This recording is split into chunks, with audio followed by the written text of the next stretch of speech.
Anyone who has gone anywhere, anytime recently, knows that traveling is not for the faint of heart right now. Planes, trains, and automobiles, nothing is as easy as it should be. And safety is, of course, a major concern as more airplanes than should have been falling out of the sky have fallen out of the sky. To be clear, to be crystal clear, the amount of airplanes that should be falling out of the sky is zero, which is why I have some serious choice words for the recent underreported story that said that the Department of Transportation will begin using AI to write its transportation regulations. You know, the regulations that keep you safe when you're in the sky, make sure your train doesn't crash into a truck carrying toxic waste, and the rules that give the middle seat the right to both armrests. Airports are already dangerous enough. You got to weave and bob just to make sure you don't accidentally get kicked in the face walking past a rogue pull-up competition between RFK Jr. and Transportation Secretary Sean Duffy. Oh, don't know what I'm talking about? Look for the videos. They will scar your brain.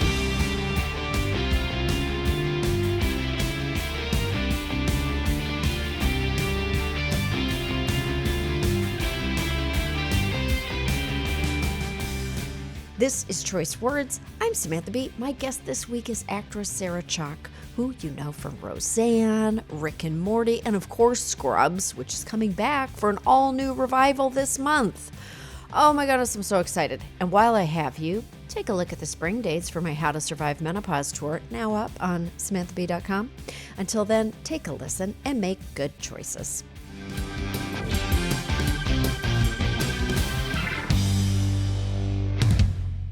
I feel so happy to see your face. Oh, same. This is Ooh, very, very, very exciting for this me is because very The exciting. Daily Show was my favorite, and you were my Oh, favorite, and God. you brought me so much joy for so many years, and then Joy. I got to, joy, and I got to work with your husband. I know. I was going to say we're like sister wives because we were both, in a sense, married to my husband, Jason Jones. We Because were. what was his character's name? It was like Tony.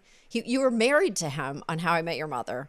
I don't remember his last name, but his first name was Tony. Honey, I don't remember either because, Okay. as we've just discussed, certain things there's no Oh, space for anymore in the there's brain. no space. There's There's no really space. no. The class list has come in for grade 4, and then that has now Tony's last name has gone. Oh, no, it's gone. It's gone. But I have to say, out of all of the things I've worked on, the thing I get screamed at the most about, people will scream at me in the street for having left Ted at the altar and for marrying your husband's character, Tony. Tony. And people get very irate with me in airports Wow. or anywhere.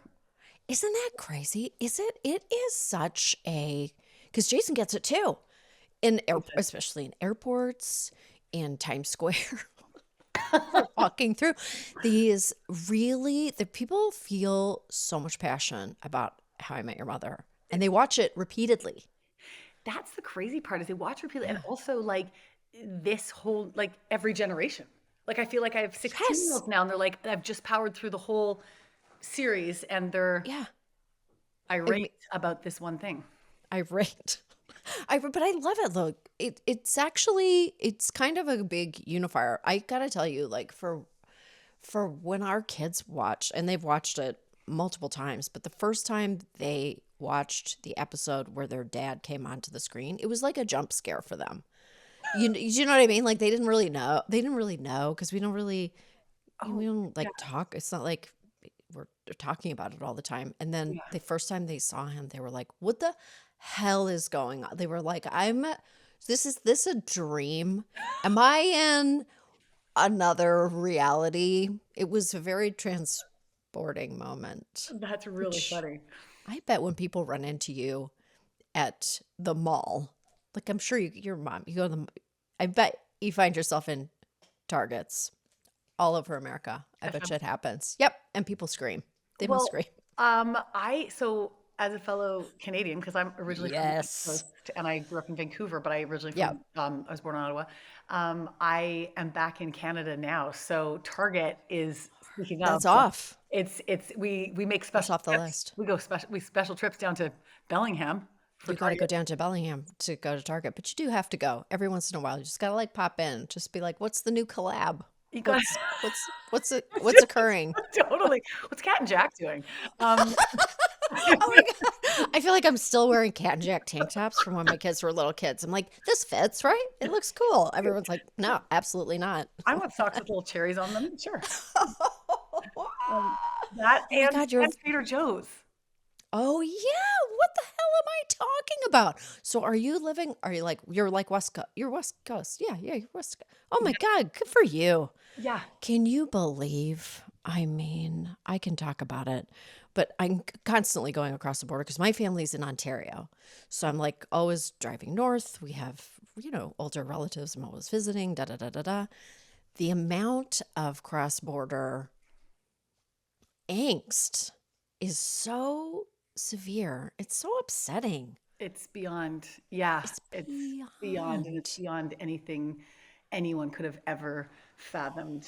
Yeah. Beyond, and I actually I moved back to Canada Yeah. in 2016, Okay. um, early 2016 when I was 9 months pregnant with my second, Yeah. and yeah, it's just Great choice. Good choice.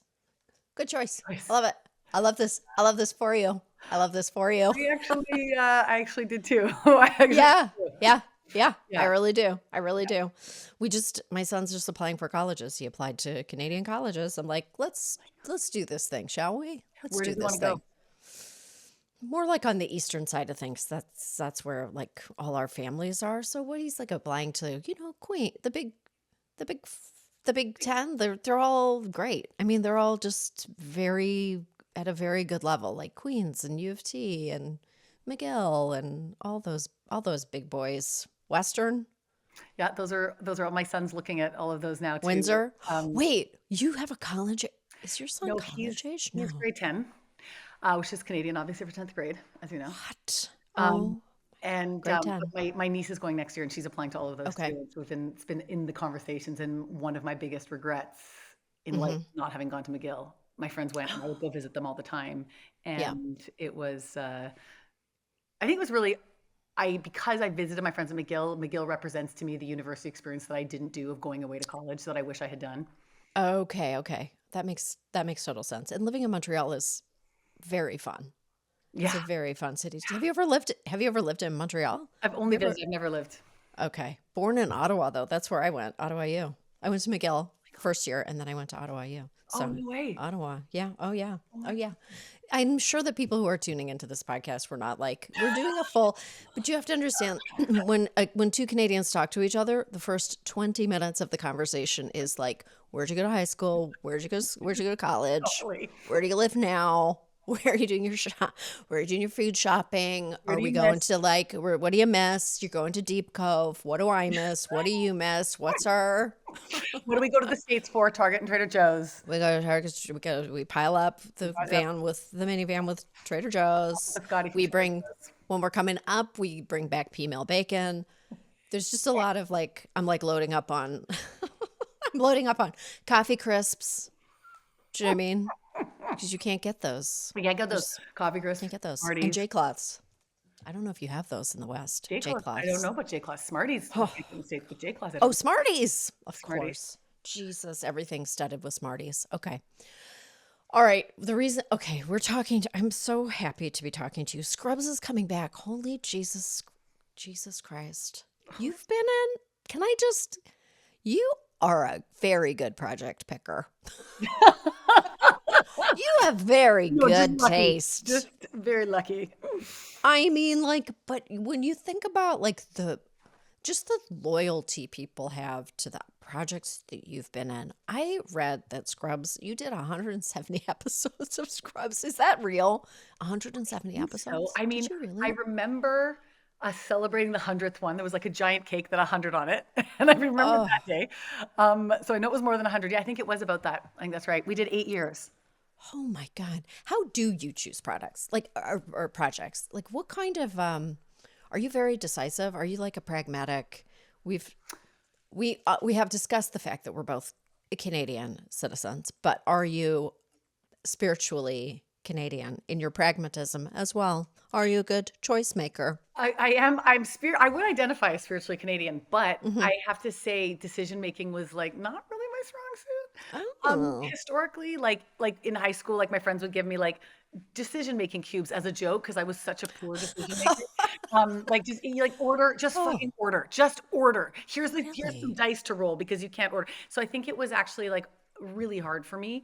Hmm. But with in life, but with jobs, it I feel like it was a combination of luck in terms of Yeah. the things that I was able to do um, in the longer projects, right? Like it's the projects, obviously, when you do a series and you have to sign for 6 years, like it's Yeah. the contract before you get the job and you sign 5 + 1 years. And I was always like, well, in Canada, we just call that 6 years. Why is it Five five plus plus one? one. Do Five we plus have to say it the long way or can we just say six? six. It's just it's 6 years. And so I have to say, like, when you are going through that audition process and the testing process, and you do like the first audition and then the second one and then the third one, and then by the fourth you sign the contract, and then you're at studio, and then the fifth one you audition for network because that was back in the day. Like now, they just send in a tape uh, Right. that you do with the producer at the last stage to network to get approval. But back then it was like you go jammed into a tiny room with like 30 executives and you're doing the scene and go back out into the hallway and there's six other people and you're all dressed exactly the same and you look exactly the same. And then they say, okay, you three go home, you three stay. Now we're going to pair you up with these three.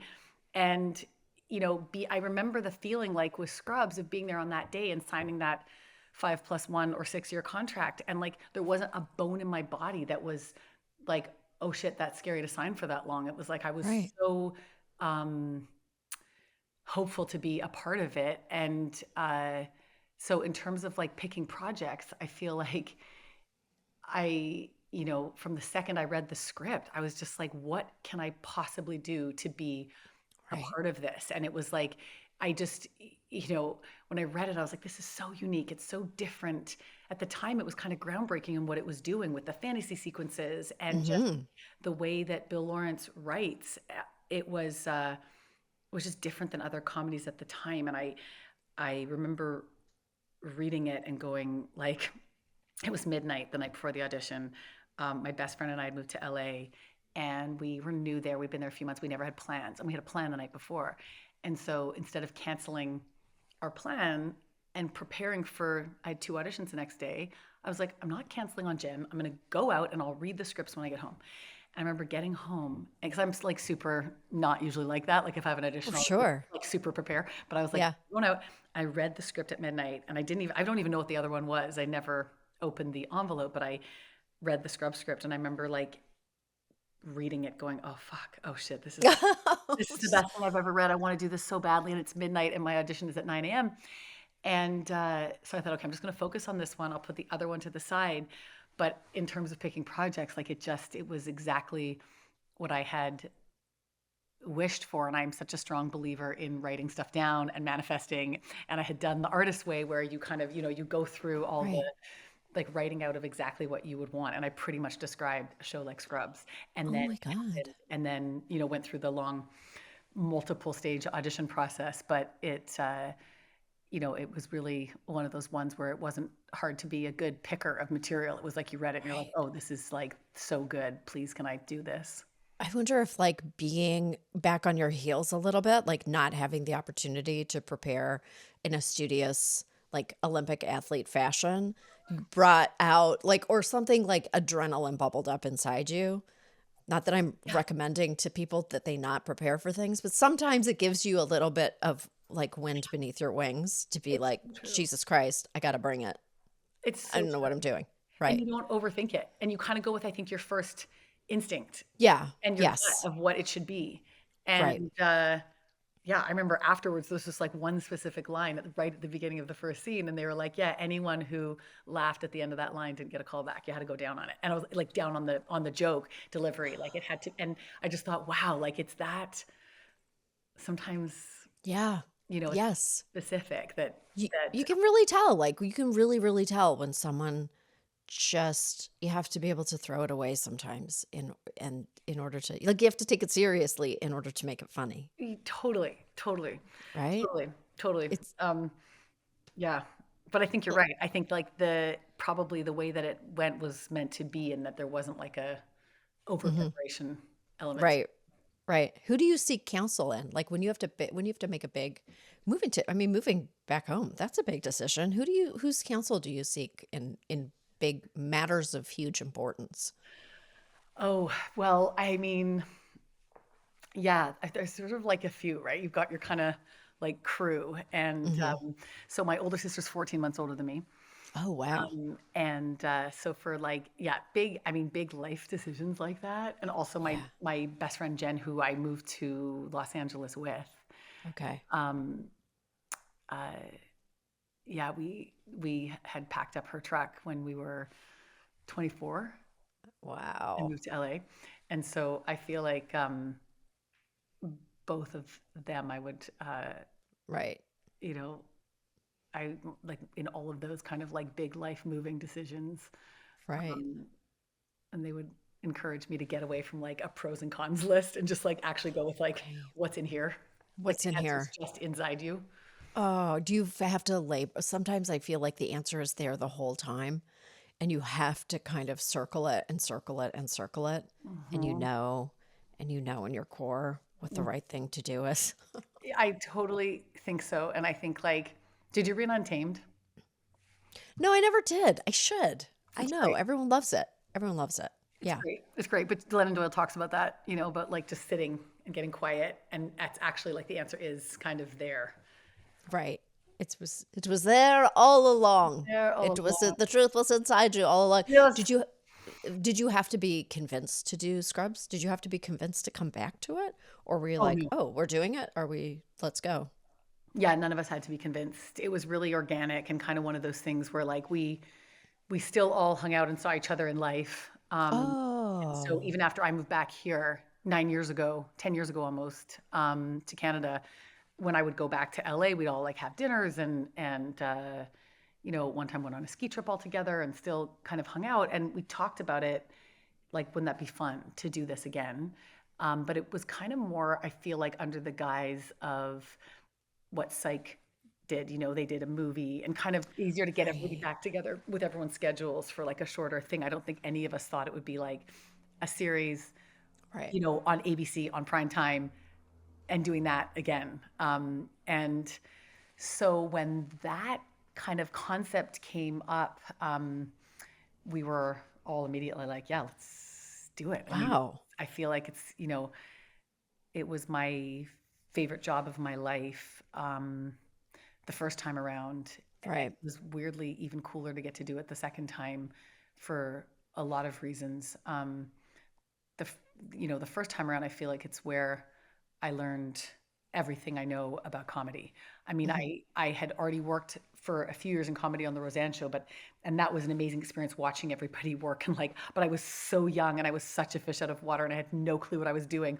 And I feel like I would like, watch like Sandra Bernhard and Laurie Metcalf and like this incredible group of comedians Right. and just kind of like, but it's different. It's such a different experience when you're replacing a character and trying to fill someone else's shoes versus like Right. starting from the get. And with Scrubs, I was 24 and it was a really unique experience that I haven't had since, where because we were shooting in this old abandoned hospital, um, we weren't shooting on a lot. And so all of the writers were there. The writers were in one of the wings of the old hospital.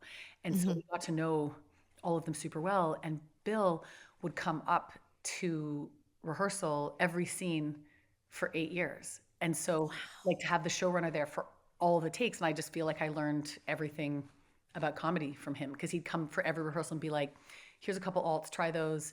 Um, you know, try it like this. Let's take that line out. I think this timing, and I feel like I learned about timing, about how to, you know, pace a scene, how to deliver a joke, all from him in those first few years, and from working with the rest of the group who were so insanely talented. And so it just felt like um, really like a unique experience to Yeah. on a show like that where you're kind of like off out in your own little zone. Hmm. I just interviewed Krista Miller actually, and I was Oh, like nice. reflecting to her. I was like, I feel like Bill Lawrence is like the last man standing. He's like the last person making. He's Yes, not quite the last person making comedy, but he's almost the last person who's making real comedies and so true. successfully so.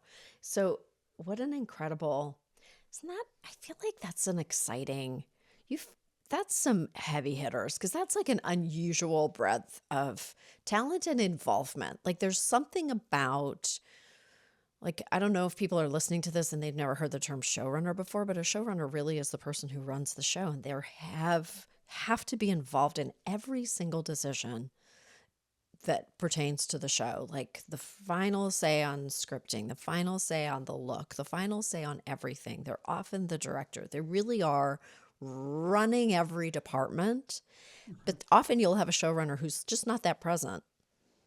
They're Right. often the Trader Joe's parking lot smoking, and everybody. Oh, totally.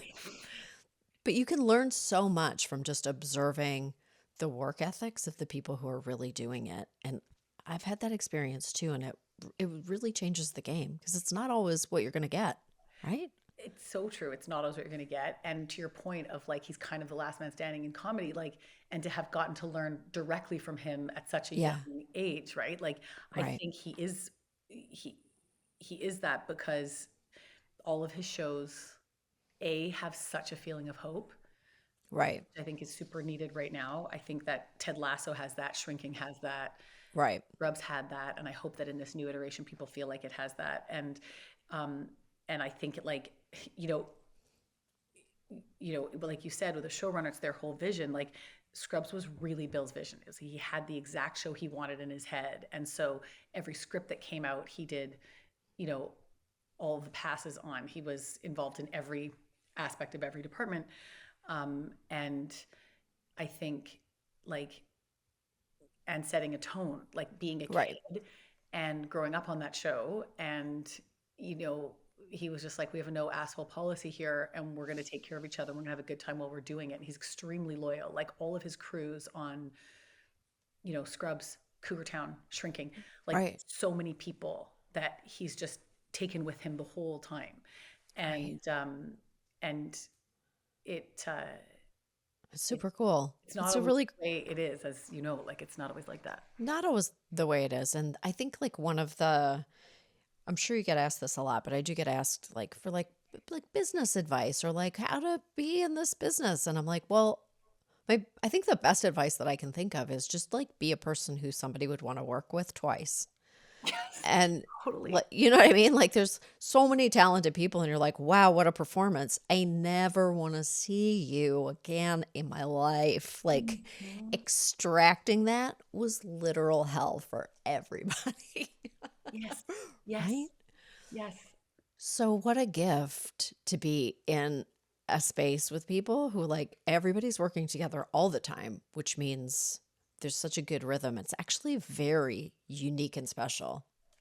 It's so unique and special. And the interesting thing is with the Scrubs revival, we had five new young interns join, Right. and that like they're all so talented and funny and great, and their timing's amazing, and it's so cool because they're all like super young and very just comfortable in their own skin. It's really been neat to Right. watch. But the coolest part is that they're genuinely just such good human beings.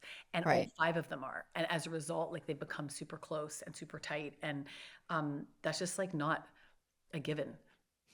You need to do like a Scrubs The Pit crossover. Like simple. Do you know what I mean? We Just do. like Yeah. just full medical crises Yeah. and comedy.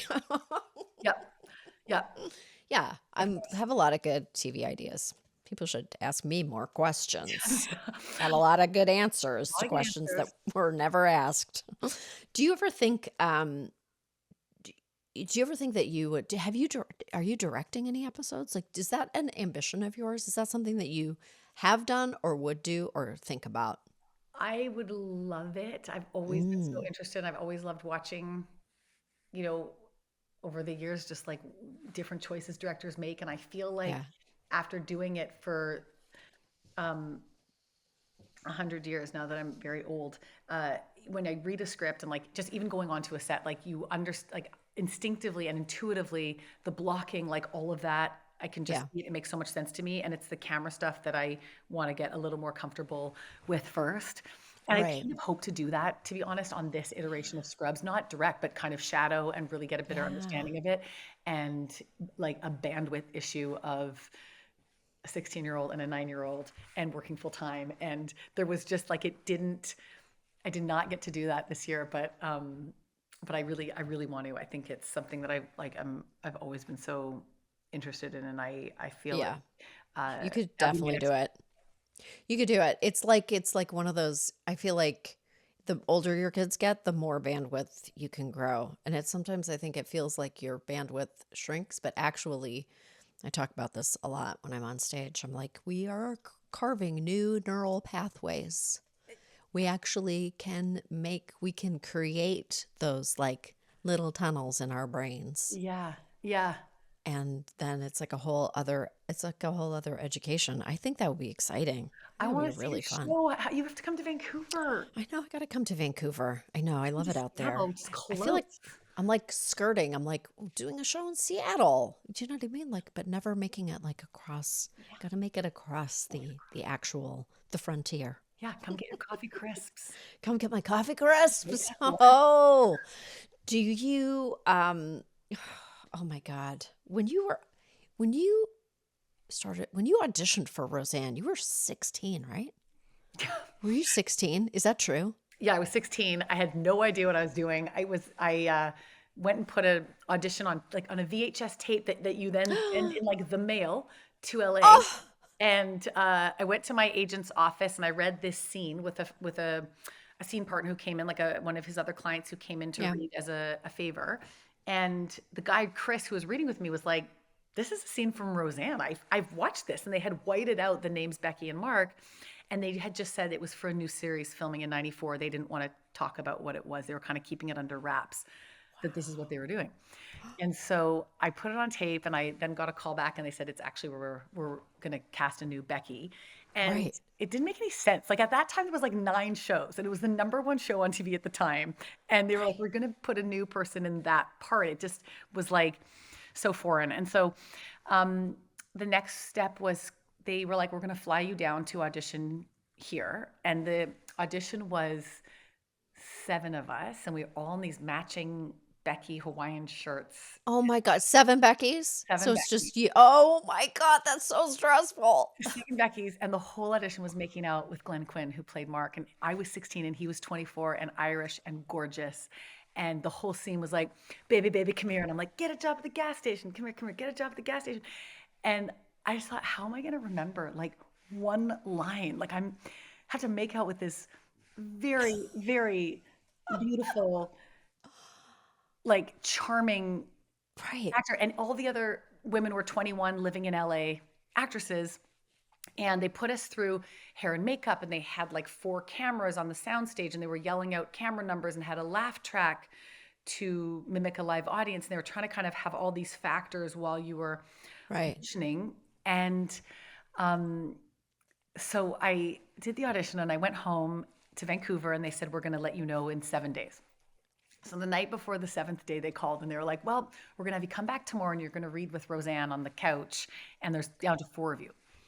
So we do the audition. I remember Roseanne turning to me at the end and she goes, how old are you? And I was like, I'm 16. And she was like, how old are you really? And I was like, I mean, the idea of lying about my age would never have occurred to me. Right. I'm 16. And so I think they were concerned because Lacey Goranson and Sarah Gilbert had both left the show to go to college, and all the other people that were auditioning were already of college age and choosing to Right. really enact. And I think they were worried, like, if we hire you, will Are you you? going to go to college? Are you going to quit? So Tom Arnold called me at home like the next day and was like, what's happening with college? Like, what do you think about college? And I was like, no college for me. Even though I knew like I was going to go to college, but I would do it if I got this job. I would do the job and then I would go, or I would do it on the Yeah. breaks, or I would take courses on the side. Or I would, do that. So I got the job. I went to a party that night. I told a couple people. It spread around our high school because it sounded like the weirdest like it sounded like the Yes. I'm going to be on that show and I'm going to play her, but there's already someone else playing her. And like, Yeah. See it, that girl who's acting right now? I'm going to be her. They're yeah, just going to swap us out. do that. Like, oh my God, that's so trippy. And then the next Monday morning, the Roseanne show called and said, we're having cold feet and we don't know if we're going to switch Becky's back and forth. So we're not going to do this maybe. And I thought, oh my God, my ass is grass at high school. I'm going to be known forever as the weirdo that lied about like, I'm going to go on the Oh Roseanne show. And my so then they were like, we're going to pay you $10,000 to put you on hold for 4 months. And we're going to tell you in 4 months. God. And Wow. 4 months. And they were like, yeah, we're going to do it. Come down.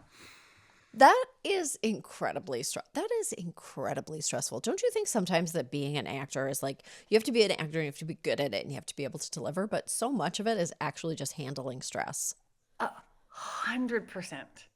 Like I feel like if you go to theater school and they teach you all this breathing and stuff like that and they're always like this is how you relax your jaw, this is how and you kind of like think when you're doing it that it's for performance, but I actually think it's just so that you can be a human person Yes. while you're doing all this other stuff. It's so true. And I think you never know that when you're going into it and you never No, think that that would be the case.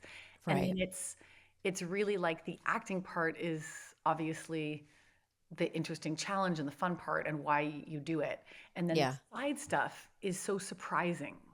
Like it's It not the is. stress is so and the types of stress is so surprising. And especially as a kid, it was so surprising. Like I feel like, the stress of um, the things that I didn't really understand and nobody really told me about because I come from a family where like nobody's in this business and none of us really knew about it or understood Yeah. maybe the pitfalls or the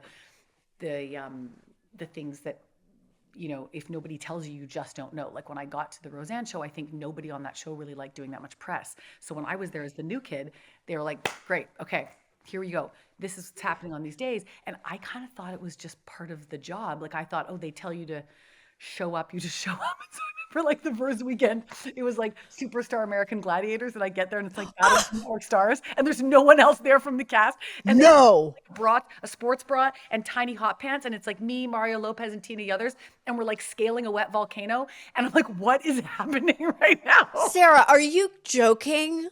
They made you do American Gladiators because they were like, we don't want to do this, but we have to because we have to represent for the team. So you get in these hot pants and scale a wet volcano. It's fine. You're going to love it. I You're a saw, kid. so You there's a do it. gladiator at the top, and they're showering you with water, and you're like scrambling up the volcano. Stop it right. That's so mean. and like and like and then the next challenge is like you're jousting in a over Yeah. a pool, and then it's just all of those things. And I just thought it was part of the job, and I didn't know till I arrived that there was no one else from my cast there. And then like the next thing was the first interview. I'd never done an interview before, and I didn't really understand Yeah. because nobody had explained it to me that you do the interview and you talk about your life. And I'm 16, they're asking me about like my friends in grade 12, and I'm talking about how I love to hike and I love the outdoors and I used to like be a ski instructor, and like I'm talking about like that piece. And then we did the photo shoot, and the photo shoot didn't match the interview, which of course it doesn't. It's a fashion photo shoot. I just didn't understand it. So the Right. clothes got smaller and smaller and smaller and smaller until I was in like these tiny hot pants, this tiny little bra top, platform high heels. I'm sitting like in a pose. Yeah. They're like pout, and then they hand me a kitten, and I'm like this holding this kitten, and all of a sudden like this one tear just kind of goes down my cheek, and I'm pouting, holding this cat, Oh, and they're like, "Is everything okay?" And I was like, no." And they're like, "What's wrong?" well, I feel like I'm in outer space. Please, somebody help me. Rescue me. Somebody help me. Somebody help me. I'm pouting with a kitten. And all I could think in my grade 12 brain was all of my friends back home seeing this photo and being like, what happened? And so I didn't That understand the connection between like, it's just part of it. It's like a fashion shoot. And like, it was fine. It wasn't like it. But at the time, I was just like, what is happening? That's an incredible story. I feel like that's really speaking to me. Just like that Well, first of all, to not have anyone in your family be in the business at all, like what made you, I mean, I guess what made you go into the business if you had no like living experience of imagining being in the like what was the thing that made you go, I think I'm going to go for it. I think I'll go for this career that nobody in my family would ever have thought of.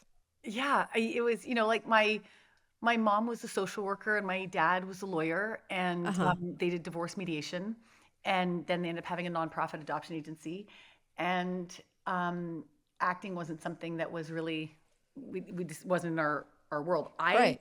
um, ended up taking a musical theater class with my Okay. sister Natasha, and we loved it. Like, Okay. just loved it. It was my very favorite thing. And I remember wishing for it for Christmas and seeing the like certificate to get to do another one of these classes. It was like a big deal. And and we went to go do it, and then it turned into like a performing group where for the next level you had to audition because you were going to be performing. So we auditioned, and my sister got in as the lead, and they called her at home. They said, "You're in, and we want you to be the lead." And her best friend Nicole had gotten in as well. And her first question was, "Great, what about Sarah?" And they're like, "Yeah, no, no, we don't. No, thank you." And so she said, "Well, then I'm not going to do it." And so then they called back 5 minutes later, and they were like, we want you to be the lead of this place. We'll take the sister. And so she was the lead. I just remember she was like a princess or something. She had like long blonde Yeah. hair down to her bum. She was this beautiful princess. And I was Yeah. all black with a tiger mask, and I was with two other tigers. And I was like in the back, kind of like in this tiger mask, no lines, just like moving side to side with my claws up. And I was in heaven. I was like, it's happening. We're doing it. We're performing. And I Oh just my God. loved it so hard. And I love musicals, and I love musical theater, and I loved singing and dancing. And then my grade 5 choir teacher, Mrs. McKinnon, told me that I couldn't sing. And that Wonderful. was the end of The musical, singing part. singing part. Yep. But the rest of it, I loved. And you know,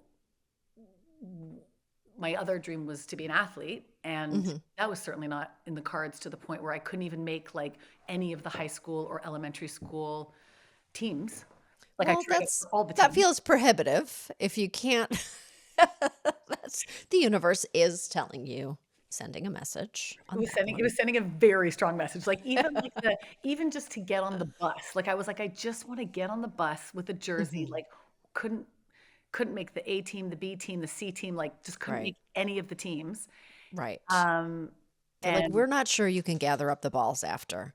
We're not sure you can handle the sack. yeah, you can't even handle the sack. Oh my God. Were your parents like, we support this? Were your parents like, we're going to be supportive of our children and we're just going to go with this and eventually it'll fade away and she's going to go to law school and then everything's going to be fine. And then you were like, well, I'm 16 and I just made a VHS tape and I sent it to Roseanne Barr. So that's the way things are. That's what we're doing, guys. Um, they were actually so supportive. Like, I remember auditioning, and my dad would put me on tape at home. My sister would read the other part. This was for like other things, and then he would spend like hours, like, because to edit it, you had to get just the take you Yes. wanted, and that took. This was 100 years ago, Hours. forever. And then we would, put the tape in a FedEx envelope. But they were really supportive. And when I got Roseanne, my little sister's 13 years younger than me. So she was 3. And my mom, you had to have a guardian because I was Yeah. 16. Yeah. Mom, we just kind of patchwork quilted and made it work. And so my mom would come with me, and then we'd get a call from, like, we'd go back to the neighbor, would be like, I had to tell Doug, who's my dad, that wasn't clothes, that was pajamas. Like, he would take Piper to school in like a onesie that was like pajamas. And so like everybody was just kind of like figuring out how to kind of make these two different worlds in these two different countries work. Oh my God. That is incredible. I was just remembering, you made me remember that when I started at the Daily Show, it's like a little bit of, there is a culture shock too, like coming from it's not like our countries are not so different, but there is a culture shock that occurs because you're like, oh, I'm here in Canada. I do my thing. I do like my performances. It's all very nice. We're doing we're doing theater and we're doing comedy and da da da da da. And then you go to the States and you're like, Jesus Christ, The stakes are so high. Suddenly you're in a bandeau bikini. You're pouting. You have a kitten. Tears are streaming down your face. You're getting thrown into this huge industry filled with people who are like animals for it. And people would crawl across their dead grandmothers to like have, do you know what I mean? To have what you have, and you're like, oh, my mom's living with me. We're living at the like Oakwood Apartments or whatever. Did you live at the Oakwood Apartments? So I moved down. I had no idea. We didn't know where we were. Yeah, We didn't know where to live. We didn't know what to do. And yeah, someone's like, you live at the Oakwoods. So the Oakwoods, yeah. for people that don't know, it's like you move in and there's like, you walk into the apartment and there's like a place setting with a plate and a knife and a fork and a napkin. Like it's just, it's ready to go. But Yeah. ours had construction. And so there was like jackhammer, like every Oh morning. God. The garbage door flap was broken on our floor, so the whole floor reeked of garbage. I only lived there for a month because it was condemned in the Northridge earthquake. And so I Oh lived my there for a God. month, and then that happened. And then I moved into a woman who was in the Guinness Book of World Record for her laugh. I moved into a house, like her back house. And I remember walking. And I remember one time, like, taking the bus, and everybody's like, you don't take the bus here and you don't walk here and you don't, like, we got followed walk and had to go into a Twain's one time. I remember because like it was just like we just had no idea about anything. No idea about anything. When Jason would do pilot season sometimes, and we would live at the Highland Gardens Motel. Yeah. And it was like, we were like, what smells in here? What smells? Something's horrible. And it was like there was a garburator in each hotel room, like just like a garbage, like a garbage sink that ate your garbage. And we were just like two Canadian idiots. Like we were like, what the hell is that? Just like staring down this dark hole into garbage land. Just It's so no. you're the only person that I could do like a podcast conversation with that knows what a garburator is because nobody, it's a We Canadian didn't. word. Nobody knows Yeah, what we a is. nobody had that in my world whatsoever. Like Same. whatsoever. It was like just like opening eyes to all these different things all at once, but also kind of pretending that you knew what everything was. Oh, totally. But the Highland Gardens, I mean, everybody I know Oh, either stayed at the Jesus. Oakwoods or the Or Highland the Gardens. Highland Gardens, which is like and the big claim to fame was like Janis Joplin died here or something. It was like something about Janis Joplin. We're like, this is the coolest place. And I'd call home and I'd be like, I'm in the place where Janis Joplin died. And everyone was like, oh, oh my God, in your room? I'm like, maybe she might be in the Probably. carburetor. I'm not sure. It smells like somebody's down there. But just like it's so eye-opening and like coming to because I came down for the Daily Show because I came down for that job. And then people would So they did would you make get me the do Daily Show stuff. job from Canada? Yeah, straight into a job. Like You sent a got VHS tape? I didn't send a VHS. They came to Canada. I never would have been able to audition. They actually came up because they were looking, well, I'll tell you what they were looking for. They were looking for somebody who looked like they were a reporter who was just bent out of shape. Who was just like so over it. And because I just was like Canadian, so had that attitude of like, I don't know. I don't even know who you are. Like, even though I did. Like it was they were just looking for they literally said after they were like, we were just looking for someone who looked so busted, like not someone who'd like been really around the block, and you were perfect. I'm like, great. Thought I looked really pretty, but okay. And then and I came down, and then the main jobs that they would give me, they would be like, well, you're going to Sioux Falls, South Dakota. It's 3 flights on Oh, the worst planes you've ever seen, and you're gonna stay in a hotel that is not to be believed. It's just definitely check for bed bugs. And then I would look at the script, and it would say like it would be Ed Helms's like it would have his name all over it, and they had just asked him if he wanted to do it, and he'd be like, I'm not going there. Absolutely not. So like for the first 2 years, they just gave me all the stuff that they were like, she's gonna go there. She'll do the 3 flights. uh, You know what I mean? So it's not quite a a kitten in a bikini top, but No, but do it's you know what I like mean? I feel like the idea too of like just what you were saying about just being up here and being in Canada and being like, I don't like what, like I think Yeah. it's the only reason that I got the Roseanne show job. Like all those other women were living in LA and going to auditions every day, and I was like, I mean, I don't really I even get don't it. I don't even know. Like I don't I even really understand this. yeah, I don't understand the system. I'm not really impressed by it too much. Like we don't really have a functioning star system in the same You way don't at all. at all. So we don't bring that like thirsty energy to every job. Like, I mean, that grew in me, I guess. It grows in you. It happens because you're immersed in it somewhat, but like, you don't have that same feeling of like, I'll die if I don't get this job right now. Like, you're Yeah, just like, I don't know. Yeah, it's nice to meet you. Okay. Are you a nice person? right. Like like, is this going to be a nice experience? 100%. And I remember, I forgot about this, but I was 16 and I got the job, and I remember looking at the schedule, and it was going to be my grade 12 year, and it was going to be Yeah. April, and I wanted to graduate with my Yeah. friends, and I wanted to go to the party at the power lines. Like I was had my priorities straight. Your priorities. And, Yes. I remember saying to my agent, so 3 weeks on, and then there's a hiatus week, and then 3 weeks on, and there's a hiatus week. What are these hiatus weeks? Can I come home during the hiatus weeks? And he said, I don't know. And I said, oh, great. Could you find out? Because I'm not going to do the job if I can't. And I remember his face was just like, what? You're not going to do the job? And I was like, no, if I can't come home on these hiatus weeks, I'm going to pass. And I remember him just being floored at that concept. But it was like, I was kind of balancing, like, well, it's also really important to me to graduate with with my buddies. I mean, And I think that that is very, I feel like it's, you know what, in some ways, I feel like this conversation is just for you and I. I know that people are going to listen to it and stuff, but I'm like, I really understand you right now because I'm like, I've had that experience too where I was like, oh, I'm not doing that job because I'm not, that doesn't seem pleasurable. It doesn't seem pleasurable. It's not worth it. Like, kind of like the money's not worth it for the toll that it will take. And then I'll be away from my family. And I really wanted to do this thing. And we're planning this little trip. And I can't let everybody down. So you have like a sense of yourself. It's a very, it's good. It feels very grounded. Like what you're describing is very grounded. And I credit you because it's hard to maintain. It's hard to maintain. It can be hard.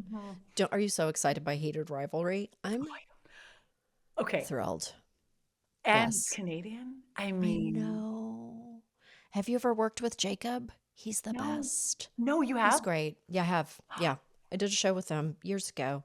And Mm, he is a wonderful person. mm. And I'm so happy for his success. Like, it couldn't happen to a better person in a way. Like, and I'm sure that it has taken, I mean, I think it was like a surprising success for everybody, but it feels very kind of beautiful. Like just the package of it, the importance of it to the world. Like it's just All of it. hitting all of it, everything. I'm I proud. literally was getting text messages from my best friends because I was working. I had time to watch it, and they're just like, "There will be an intervention if you do not watch this immediately. Like, it's the most important thing that is happening right Yeah. in this moment."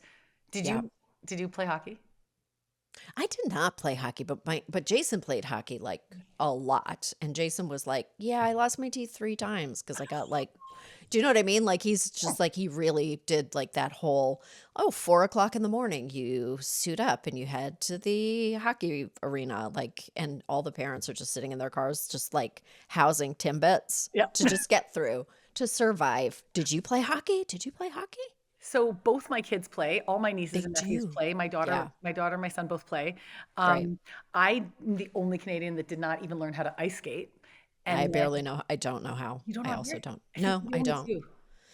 Well, there's something about, I don't know, like I just grew up in a city, like super urban, and it was not like a requirement. Nobody I knew skated. Like everybody was just like, we go to the mall, we go shopping. I Shopping. could do that at an Olympic level. So maybe that's my sport. Same. Oh my God. They get they should give a lot of trophies for that. A Listen, lot of medals. if you need a unique gift, I need to start my own business. That's just like, incredible Easter baskets Mhm, by mhm. Samantha Bee, but no hockey. Do you watch hockey? Do you So watch it now? Like, I watch obviously my kids and all my nieces and yeah. nephews. I decided I needed to play because I was like I told them Okay. to do stick and puck with them, so I bought all of the gear Yeah. and stepped out onto the ice. Yeah. And I was like, oh shit, this is actually not doable. But now I'm kind of in. Like I can't give my kids that message that you just go buy top to bottom hockey gear and then you're a And quitter walk away. and walk Yep. away. But I was like 41. And Okay. so I took skating lessons in my full hockey gear. And Good. then someone was like, oh, join this mom's hockey team. It's really fun. And I was like, okay. And so I did. And it was a combination of like so much fun, but also like learning a sport as an adult where like if you fall, like You can it's hurt so yourself. you just really hurt yourself. Yeah. And so I found myself like, when you're a kid, you just do it. And then I was like this combination of like cautious and worried I was going to injure myself and also just like a bandwidth issue. So I'd go to the practice and I would have to like get a babysitter, go to the ice hockey practice, realize that I didn't bring the pants that go under the pants, like the leggings that go under the big hockey shorts. So Jesus. then I'd be like in a Yep. thong and these big hockey shorts and like on the ice with like one sock.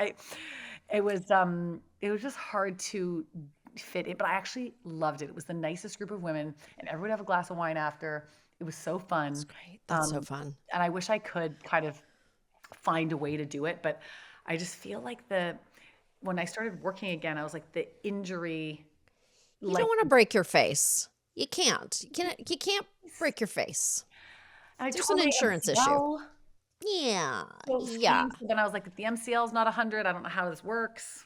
There's like it's like I'm really embracing kind of like now I'm older than you. I'm 56 and I'm kind of like, "Oh, I'm practicing being fine with being very bad at things and trying new stuff and just like being Yes. very embarrassing."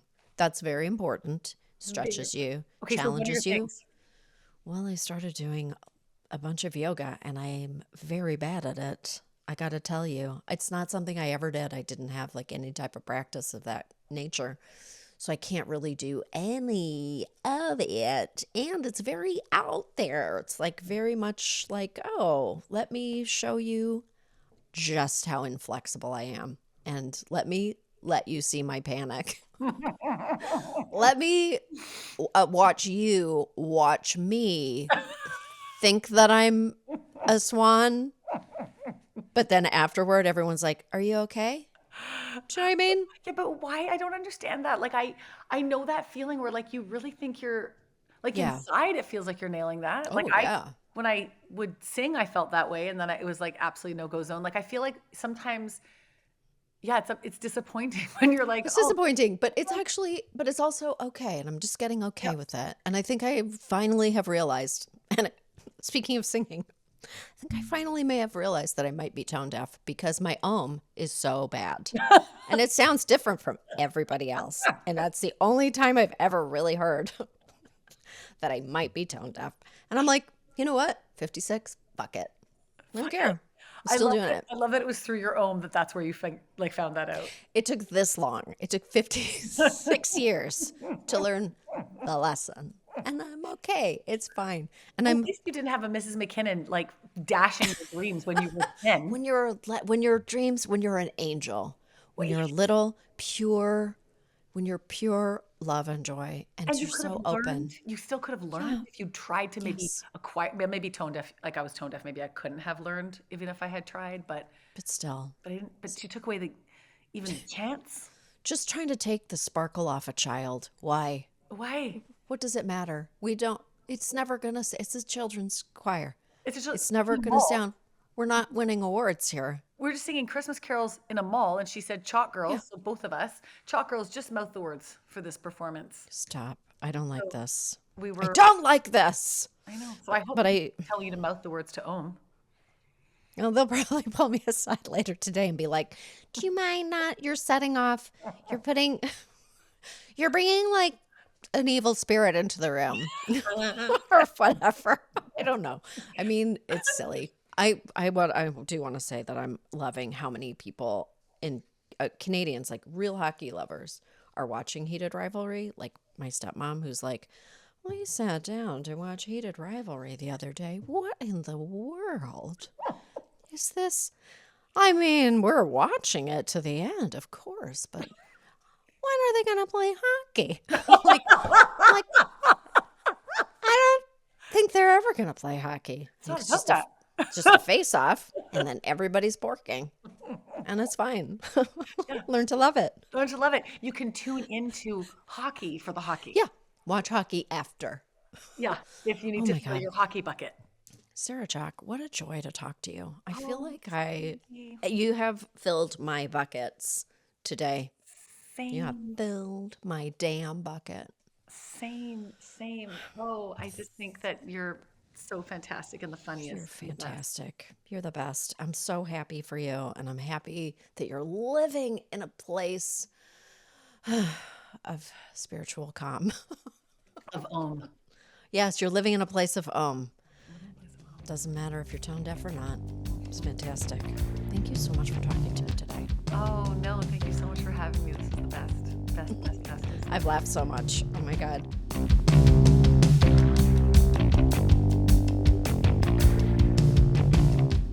That was Sarah Chalke, and I had no choice but to look up one thing. We were talking about how the Highland Gardens in LA is where a lot of young actors live, and is it true that Janis Joplin died there? Well, it was called the Landmark at the time, but sure enough, it's where she died. Talk about a claim to fame.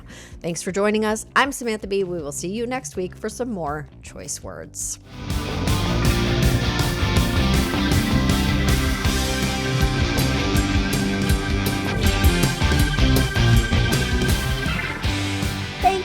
For listening to Choice Words, which was created by and is hosted by me, Samantha Bee. The show is produced by Svea Baron-Reinstein with editing and additional producing by Ryan Connor. We're distributed by Lemonada Media, and you can find me at Real Sam B on Instagram. Follow Choice Words wherever you get your podcasts or listen ad-free on Amazon Music with your Prime membership.